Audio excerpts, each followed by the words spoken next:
Trump साहब तो Ukraine और रशिया वार को रोकने के लिए चले थे, फिर ये युद्ध इतना भड़क कैसे गया? भड़कने के पीछे दो कारण हो सकते हैं। जैसे कि यूएस ने अपने को ये दिखाया है कि वो नाटो से अलग होना चाहता है, या फिर नाटो में बने रहकर भी अगर यूरोप और रशिया का युद्ध होता है तो वो इस युद्ध में पार्टिसिपेट नहीं करेगा। इस केस में यूएस दो तरह से सोच सकता है। एक तो उसकी मंशा ये हो सकती है कि उसके लिए एज ए होल यूरोप और रशिया दोनों ही आगे आने वाले वक्त में वो एज ए थ्रेट महसूस कर रहा है।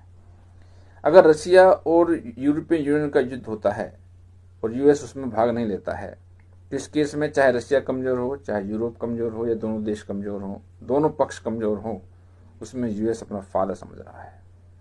तीसरी उसकी स्थिति ये हो सकती है कि ये दोनों कमजोर होंगे और यूएस पार्टिसिपेट नहीं करेगा, अपनी एनर्जी व्यर्थ नहीं करेगा और उस एनर्जी को चाइना को रोकने में, चाइना की विस्तारवादी नीति को रोकने में, चाइना को कमजोर करने में काम में लिया जाएगा।